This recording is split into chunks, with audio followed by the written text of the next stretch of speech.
సార్ని నేను 13 సంవత్సరాల తర్వాత మళ్ళీ ఇదే ఫస్ట్ టైం చూసాం.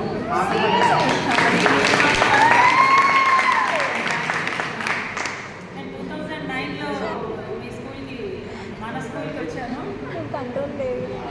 అప్పటికి నాకు అంటే ఇక్కడికి రంగారెడ్డి జిల్లాలో పనిచేసింది తక్కువ. హైదరాబాద్ జిల్లా నుంచి నేను ఇక్కడికి వచ్చాను. కొంచెం వాతావరణం అంటే అక్కడికి అది మరి అప్పటికి నా గోలు మరి ఇంత డెవలప్ కాదు. కానీ నేను వర్క్ చేసిన స్కూలు అప్పటికి సెంటర్ సిటీ స్కూల్ బాయ్స్ స్కూల్లో వర్క్ చేసినారు కూడా. ఇక్కడికి వచ్చిన తర్వాతనే ఫస్ట్ టైం ఆడపిల్లలతో కలిసి చూడటం క్లాస్. సరే ఇంకా ఏం చెప్పినామో చేసినామో మళ్ళీ ఇక్కడికి వచ్చి మళ్ళీ మీకు తిరిగి లెసన్ చెప్పినట్టుగానే ఉండకూడదు. మీరందరూ మంచి మంచి పొజిషన్లో ఉన్నారు అని చెప్పేసి చాలా హ్యాపీగా ఫీల్ అవుతుంది. అంటే జనరల్గా టీచర్లకు ఉండే ఒక ఫ్లెక్సిబిలిటీ ఫెసిలిటీస్ ఏ పేరెంట్స్ అయినా వాళ్ళ పిల్లలు మంచి పొజిషన్లో వస్తే హ్యాపీగా ఫీల్ అవుతారు. పెద్ద పక్క వాళ్ళు కానీ ఒక టీచర్సే మా పిల్లలు సాధించిన దానికంటే మీరు సాధించినప్పుడు అసలు ఎక్కడ లేని సంతోషం బాగానే అక్కడ వచ్చి నేను ఎంబీబీఎస్ చేసుకుంటే నాకు ఎంత హ్యాపీగా అనిపించిందంటే మేబీ మా పిల్లలు మా పెద్ద పాప ఆస్ట్రేలియాలో ఉంటారు కానీ అక్కడ వెళ్ళి ఎంఎస్ చేసింది. తనకు ఎంఎస్ సర్టిఫికేట్ వచ్చినప్పుడు తను జాబ్ వచ్చినప్పుడు కూడా నాకు అంత హ్యాపీగా అనిపించలేదు. అమ్మాయి చెప్పగా నా స్టూడెంట్ కదా డాక్టర్ అంటే నేను కూడా గౌరవించే స్థాయికి తను చేరుకుంది. నేను ఎక్కడికి వెళ్తే ఇప్పుడు తన దగ్గరికి వెళ్ళినా అనుకోండి విశేష నేను కూర్చోవాలి అంతేనా కాదమ్మా. డాక్టర్ దగ్గరికి వెళ్ళినప్పుడు ఎంత చిన్న వాళ్ళైనా మనము నమస్తే డాక్టర్ అని భయపడుతూ కూర్చుంటారా. చాలా హ్యాపీగా అనిపించింది నాకైతే అది. అట్లాంటి అచీవ్మెంట్స్ మా పిల్లలు చేసినందుకు. అట్లా అని మిగతా వాళ్ళు కాదు, ఎవరిది ఒక్కొక్కరిది ఒక్కొక్క వే ఉంటుంది. ఎక్కడున్న లైఫ్లో మనము అనుకున్నది అచీవ్ చేయాలి అనేది ఉంటుంది. ఒక్కొక్కసారి దానిసారి ఉన్నట్టు పరిస్థితులు అనుకూలిస్తాయి, ఒక్కొక్కసారి అనుకూలించు.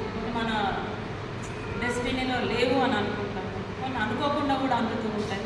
వాటికి బాధపడాల్సిన పని లేదు. వచ్చిందాన్ని సంతృప్తిగా మనం స్వీకరించి మన వల్ల ప్రయత్న దోషము ప్రయత్న లోపం ఉండకుండా చూసుకోవాలి. మన భవిష్యత్తులో మనం పైకి ఎదగడానికి ఉన్నటువంటి ఒకే ఒక ఏంటంటే మన ప్రయత్న లోపము ఉండకూడదు. మనం ఏమవుతాము ఏం చేస్తాము అనేది సెకండరీ. ప్రయత్నం అయితే చేసి ఉండాలి. అంటే భవిష్యత్తులో నేను ఇది కాలేదు అది కాలేదు అనుకుంటే నేను ప్రయత్నించాను నాకు రాలేదు అంటే కాబట్టి ఎక్కువగా బాధడానికి ఉండదు. మళ్ళీ నాకు లావణ్య ఒకటి కొంచెం క్లాస్లో బాగా గుర్తుంది. చూసిన మిగతా ప్లేసులు కూడా చూసిన ప్లేస్లే అని అనిపిస్తుంది.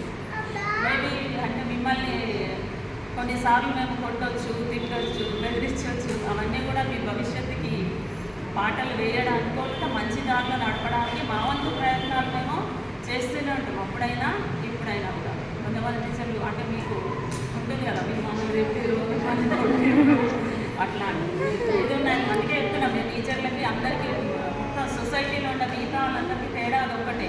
ఏ కుటుంబం వాళ్ళ పిల్లలు వాళ్ళ కానీ బాగుండాలి అనుకుంటారు కానీ పక్క వాళ్ళ గురించి ఆలోచించారు. ఓన్లీ టీచర్లు మటుకు ప్రతి స్టూడెంట్ మంచిగా ఉండాలి, మీకు బాగా కావాలి అనేది వాళ్ళు కోరుకుంటారు. కాబట్టి అట్లాంటి పరిస్థితుల్లో మిమ్మల్ని ఎప్పుడన్నా మేబీ బాధపడవచ్చు, లేకపోతే మాటతో వినరు అనుకుంటే ఒక వెంటేస్తూ అట్లా అంటే ఏమున్నా మీలో మార్పు రావాలి అని మా ప్రయత్నం మేము చేస్తూ ఉంటాము.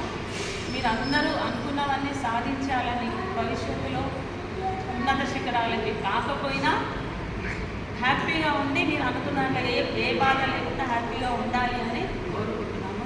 ఇంత చిన్న అవకాశం ఇట్లాంటిది మాకు కూడా కల్పించినందుకు మీకు అందరికీ మళ్ళీ కూడా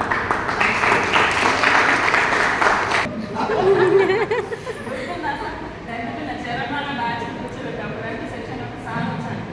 ఇంకా సైలెంట్ ఎట్లుంటాను క్లాస్లో 2 సెక్షన్లో కూర్చోబెట్టుకుంటాం, పక్కా చేస్తాం.